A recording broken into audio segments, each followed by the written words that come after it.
Hello friends, आपका स्वागत है आपके अपने YouTube channel A to Z NCERT facts में। तो आज रेलवे एनटीपीसी जीके सीरीज का हमारा 20वां वीडियो है। 20वां वीडियो में आज हम लोग करने वाले हैं 8/1/2021 के 3 से 4.5 शिफ्ट का एनटीपीसी में आए हुए प्रश्न। तो 40 प्रश्न एनटीपीसी में जीके के पूछे जाते हैं, जिनमें से कुछ करंट अफेयर सवालों को हटा दिया जाए तो लगभग 35 प्रश्न आज हम लोग करने वाले हैं। तो चलिए इस प्रश्नों की सीरीज़ में हम लोग आगे चलते हैं। इससे पहले अगर आप चैनल में नए हैं तो ज़रूर जुड़ जाएं, बाकी लोगों को भी शेयर करें। और बाकी आपका 19 वीडियो आपको चैनल के प्लेलिस्ट में आपको देखने को मिल जाएगा। बाकी वीडियो अगर आपने नहीं देखा है तो ज़रूर चेक करें। पहला सवाल आपके लिए सवाल ये रहा, उस बौद्ध ग्रंथ का नाम बताइए जिसमें भिक्षुओं के लिए नियमों का उल्लेख भिक्षुओं के लिए नियमों का उल्लेख जिसमें है, उस ग्रंथ का नाम बताना है। त्रिपिटक, विनय पिटक, अधिधम्म पिटक या सूत पिटक।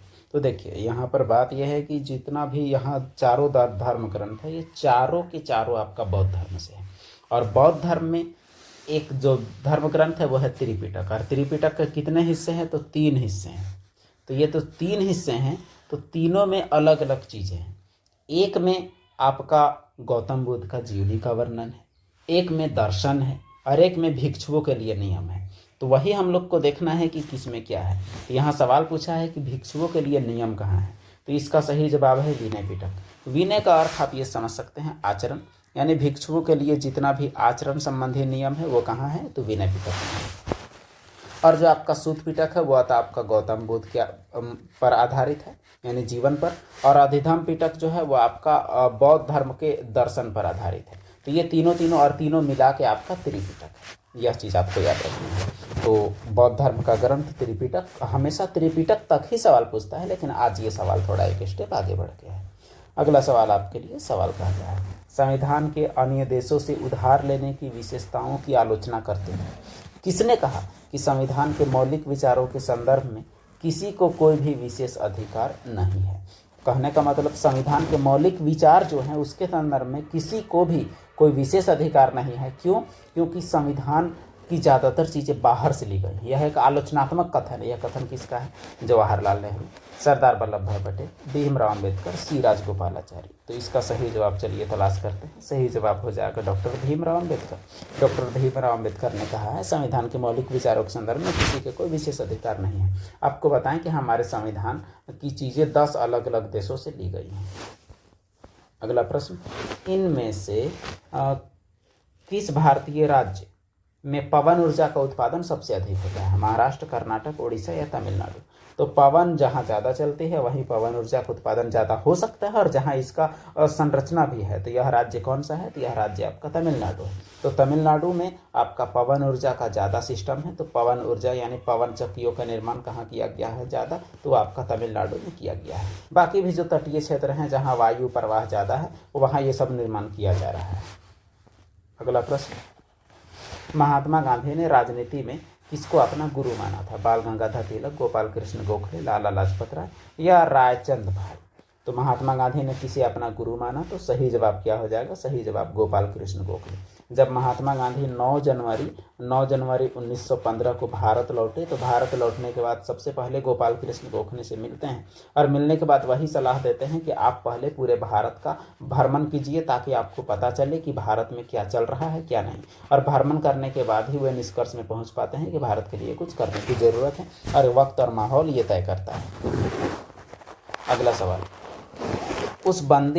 उस अंतिम बंदी सफ़ेद बाघ यानी व्हाइट टाइगर का नाम बताएं जिसकी मुंबई मई 2019 में मृत्यु हो गई थी। एक तरह से ये 2 साल पहले का करंट अफेयर 2021 में पूछा गया था, लेकिन यह एक स्टैटिक टाइप भी है कि उस बंदी सफ़ेद बाघ का नाम बताना है जिसकी मुंबई में 2019 में मृत्यु हो गई। बाजीराव, विश्वनाथ, शिवाजी या बालाजी।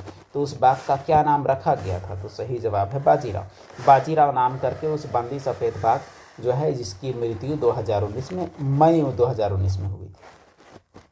अगला सवाल, भारतीय रेलवे में हाल में ही जोड़े गए 17वें जोन का नाम बताइए। देखिए ये सवाल भी आउटडेटेड है, लेकिन यहाँ जानबूझ के शामिल किया गया है ताकि आप अपडेटेड रहें। भारतीय रेलवे में जोन था मात्र 16 के बाद 17वां जोन जोड़ा गया, फिर आपका 18वां जोन जोड़ा गया। तो अब भारतीय रेलवे के कितने जोन हैं? तो 18 जोन है। तो यहाँ 17वां पूछा गया, कोलकाता मेट्रो, पूर्व मध्य रेलवे, कोंकण रेलवे या दिल्ली मेट्रो। तो इसका सही जवाब है कोलकाता मेट्रो। अब सवाल ये उठता है कि जो 18वां जोन कौन सा है? तो 18वां जोन आपका है East Coast Railway. East Coast Railway जो है वो आपका किस तरफ के रेलवे है, तो ये इस आसपास का जो रेलवे है उसे ईस्ट कोस्ट रेलवे कहा जाता है। तो ईस्ट कोस्ट रेलवे आपका कैमा जोन है, तो वो आपका 18वां जोन है, ये आपको याद रखना है, यानी पूर्वी तटीय रेलवे। और 17वां जोन कौन है, तो कोलकाता मेट्रो है। टोटल जोन कितने हैं, तो 18 जोन टोटल जोन है भारत में। अगला सवाल ये रहा कि गति के 3 नियमों को इनमें से किसके द्वारा प्रतिपादित किया गया था, अरस्तू, गैलीलियो, न्यूटन या एडिसन। तो गति के 3 नियम किसने दिए, तो गति के 3 नियम दिए सर आइजैक न्यूटन ने। तो सर आइजैक न्यूटन ने गति के 3 नियम दिए हैं, जिसमें से तीनों नियम विज्ञान में काफ़ी ज़्यादा हेल्पफुल हैं। और न्यूटन के इन्हीं प्रकार की खोजों के लिए जो बल का जो मात्रक भी है, बल का ऐसा मात्रक न्यूटन रखा गया है, न्यूटन के विज्ञान में योगदान है। अगला सवाल, भारत के पहले सफल परमाणु परीक्षण न्यूक्लियर टेस्ट का कोड नाम क्या था, operation Shakti, smiling Buddha, laughing Buddha, operation Vijay. तो पहला जो टेस्ट हुआ था परमाणु का, उसका जो कोड नाम था स्माइलिंग बुद्धा था। और ये हुआ कब था, तो ये हुआ था आपका 1974 में। कहाँ हुआ था, तो ये हुआ था राजस्थान में। राजस्थान में कहाँ, आपसे ये सवाल पूछा जाए तो इसका सही जवाब क्या हो जाएगा, तो वो हो जाएगा आपका पोखरण में। राजस्थान के पोखरण में यह स्माइलिंग बुद्धा के कोड नाम के साथ 1974 में भारत का पहला परमाणु परीक्षण मरुस्थल में किया गया था।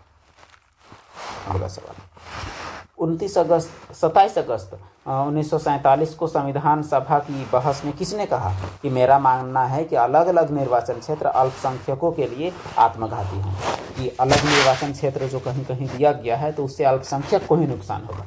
सरदार वल्लभ भाई पटेल, पाकिर बहादुर, आरवी धुलेकर, गोविंद बल्लभ पंत। तो इसका सही जवाब क्या हो जाएगा, इसका सही जवाब हो जाएगा गोविंद बल्लभ पंत ने ये कहा था कि मेरा मानना है कि अलग निर्वाचन क्षेत्र जो अल्पसंख्यकों को दिया गया है उनके लिए ही आत्मघाती साबित होंगे, यानी उनके लिए ही गलत होंगे। अगला सवाल, CSIR के वैज्ञानिकों ने भारत में पहली बार आनुवांशिक अध्ययन किया है। यह अध्ययन कहाँ आयोजित किया गया था, लक्षद्वीप, हैदराबाद, कोच्चि या अंडमान।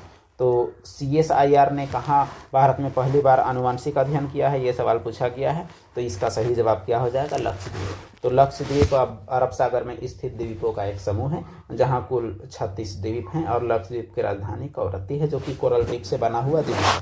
तो वहीं पर CSIR के वैज्ञानिकों ने पहली बार आनुवांशिक अध्ययन किया है।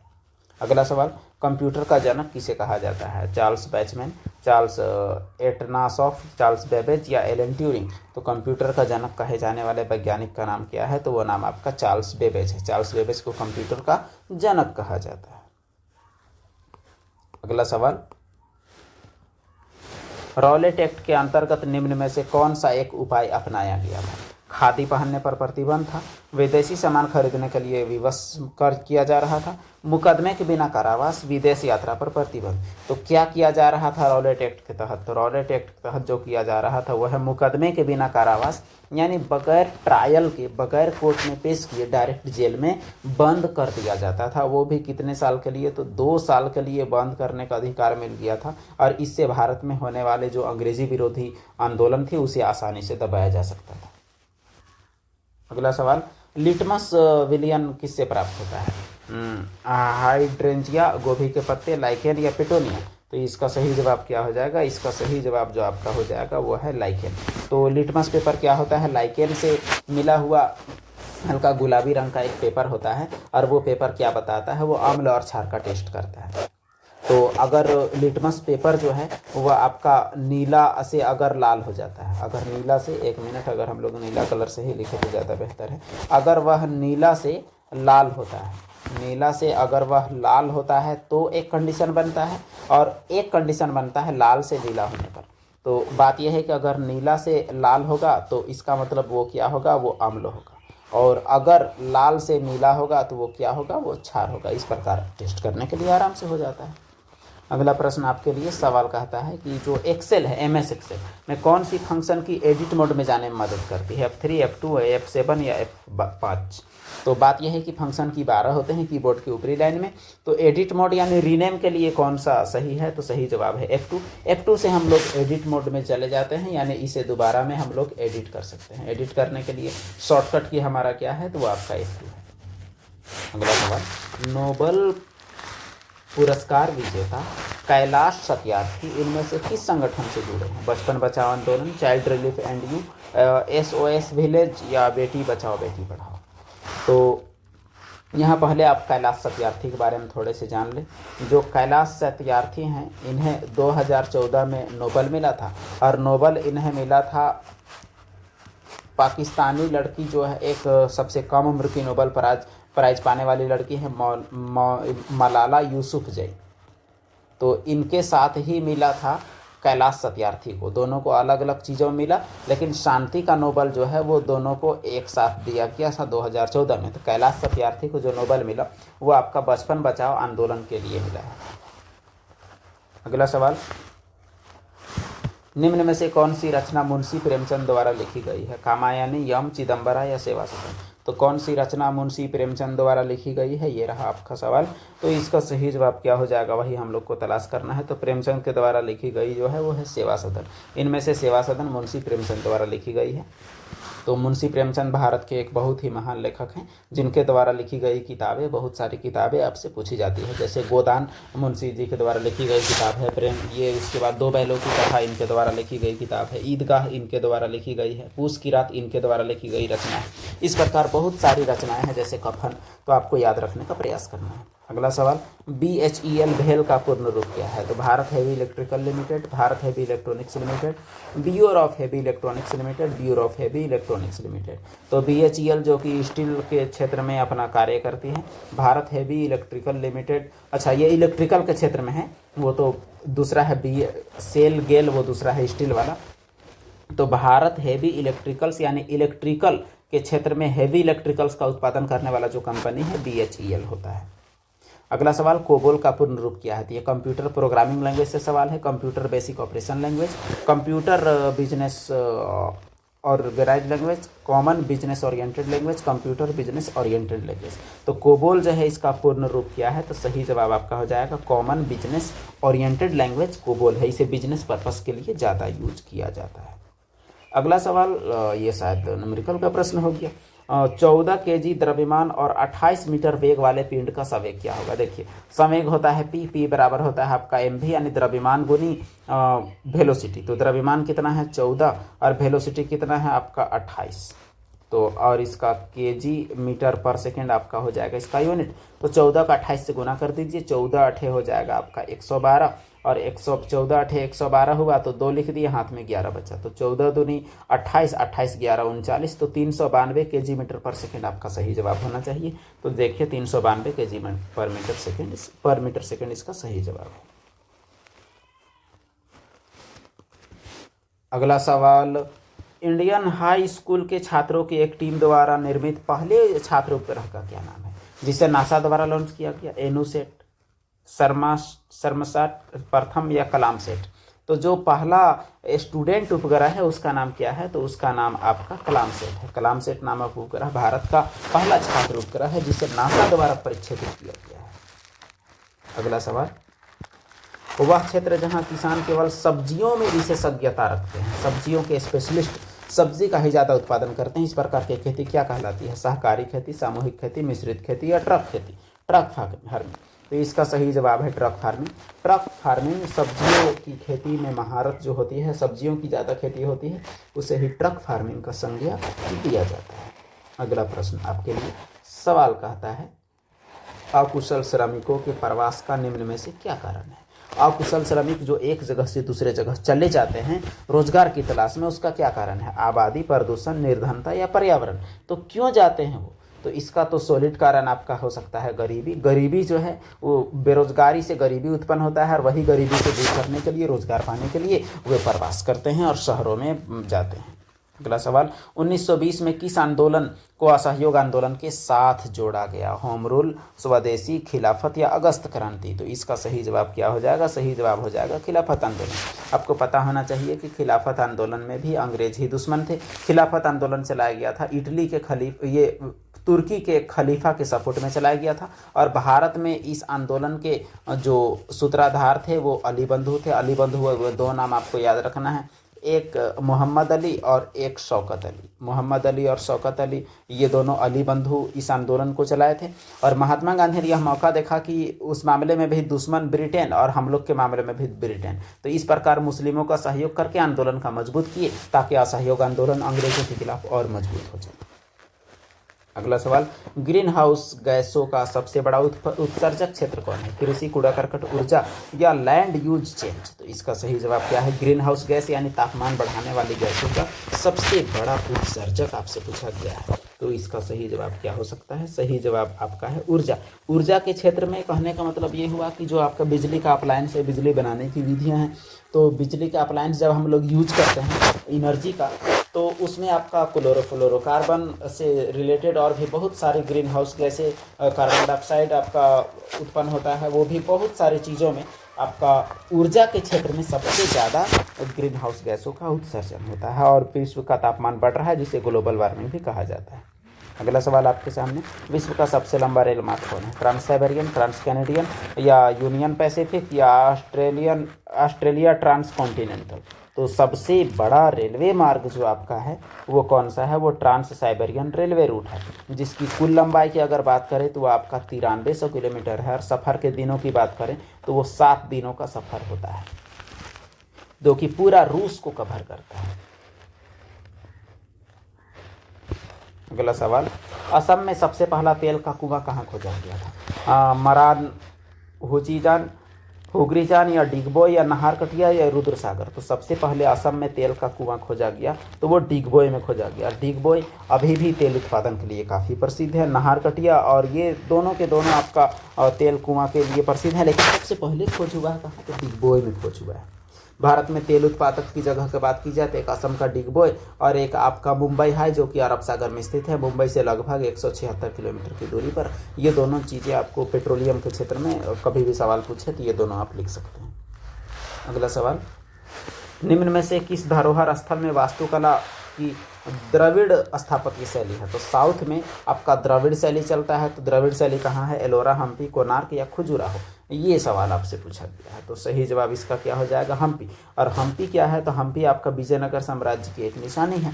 और विजयनगर साम्राज्य की बात करें तो 1336 में हरिहर और बुक्का नामक दो भाई जो थे वो तुंगभद्रा और कृष्णा नदी के दोआब के बीच में कर्नाटक में एक साम्राज्य स्थापना की जिसे विजयनगर साम्राज्य कहते हैं, जिसका अवशेष आपको हम्पी में देखने को अभी मिल सकता है।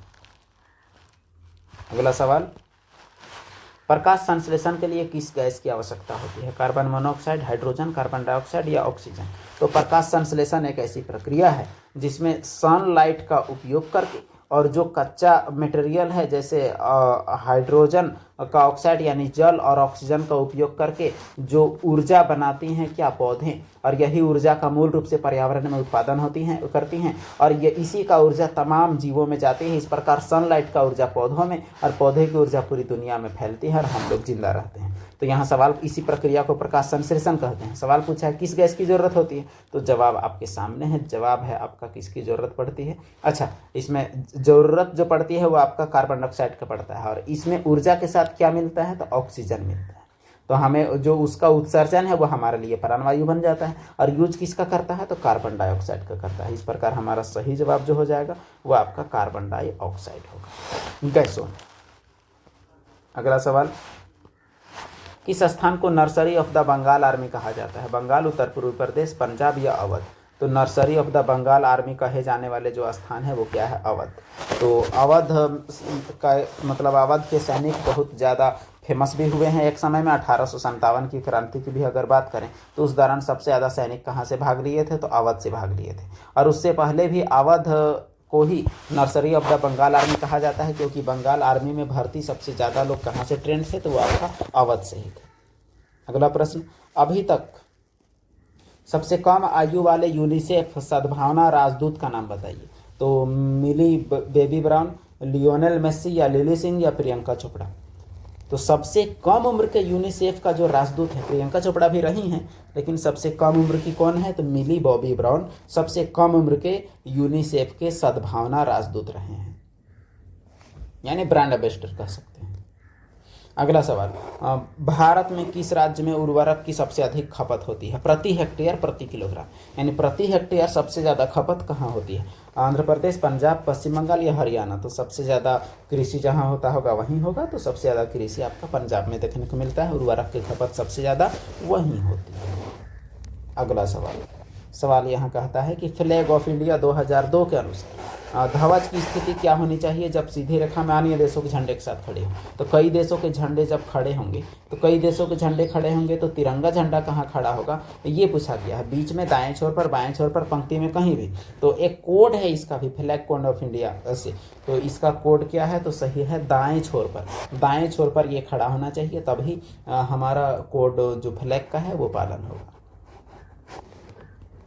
अगला सवाल, 1920 के दशक में झांसी में सतार नदी के पास किस प्रसिद्ध क्रांतिकारी ने पंडित हरिशंकर ब्रह्मचारी उपनाम का इस्तेमाल करते हुए शिविर स्थापित किया था? तो अलग नाम से स्थापित किए थे खुदीराम बोस, भगत सिंह, उधम सिंह, चंद्रशेखर आजाद। तो किसने पंडित हरिशंकर ब्रह्मचारी को उपनाम का प्रयोग करते हुए झांसी में एक अपना कैंप खोला था? तो सही जवाब है चंद्रशेखर आजाद। तो नाम बदल के ही चलाए ताकि गिरफ्तारी ना हो, ताकि ज़्यादा लंबे समय तक चला सके। तो ये रहा आपका, इसमें भी हमारा 33 प्रश्न ही हुआ।